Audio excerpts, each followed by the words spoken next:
Olympic football ইভেন্টে Argentina B গ্রুপে মরক্কোর বিপক্ষে প্রথম ম্যাচটাই পরাজিত হয়েছে। এতটুকু পর্যন্ত সবকিছু ঠিক, কিন্তু আর্জেন্টিনা যে পথে হেরেছে সেটা নিয়েই আলোচনা হচ্ছে।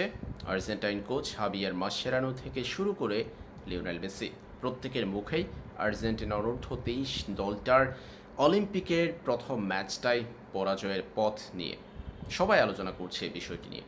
আর্জেন্টিনা যেভাবে হেরেছে মূলত সেটা নিয়েই হচ্ছে আলোচনা। আর্জেন্টিনা ম্যাচটা 2-2 গোলে ড্র করেছে। আর্জেন্টাইন ফুটবল অ্যাসোসিয়েশনের যে পেজ রয়েছে সেই পেজেও পোস্ট করা হয়েছে আর্জেন্টিনা 2-2 গোলে ড্র করেছে মরক্কোর সঙ্গে। অতিরিক্ত সময়ের শেষ মিনিটে গোল করেছেন ক্রিস্টিয়ান মেদিনা। কিন্তু শেষ পর্যন্ত দেখা গেল 2 ঘন্টা পর সিদ্ধান্ত এলেও আর্জেন্টিনা সমতাসূচক গোলটি বাতিল করেছে রেফারি। কেন সেই গোলটি বাতিল হলো, কিংবা 2 ঘন্টা পর কেন ভিএআর দেখা হয়েছে, এটার পিছনে অবশ্যই কারণ রয়েছে।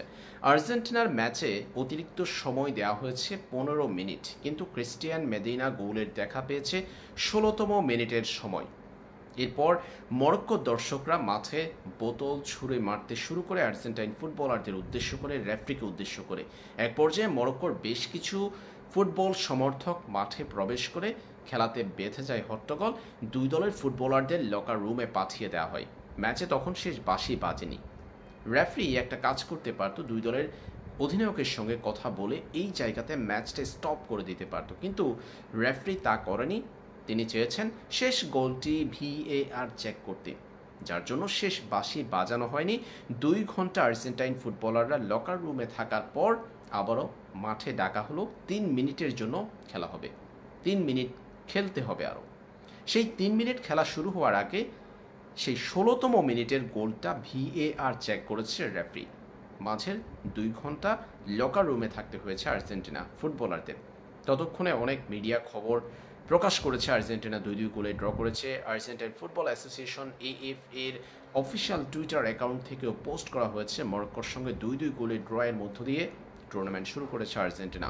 কিন্তু 2 ঘন্টা পর শেষ 3 মিনিটের খেলা শুরু হওয়ার আগে ভিএআরে যেটা দেখা গেল, আর্জেন্টাইন ডিফেন্ডার ব্রুনোর অফসাইড, তার পায়ের বেশিরভাগ অংশ অফসাইডে ছিল, সেজন্য গোলটি বাতিল করা হয়েছে। মূলত রেফারি এই ভিএআর চেক করতে পারত 16তম মিনিটেই, কিন্তু 16তম মিনিটে মাঠে ভক্তদের বিশৃঙ্খল পরিবেশ তৈরি করার কারণেই মূলত দুই দলের ফুটবলারদের পাঠিয়ে দেওয়া হয়েছে, রেফারিদের মাঠ থেকে উঠিয়ে নেওয়া হয়েছে। এই জন্য ভিএআর চেক করা হয়নি।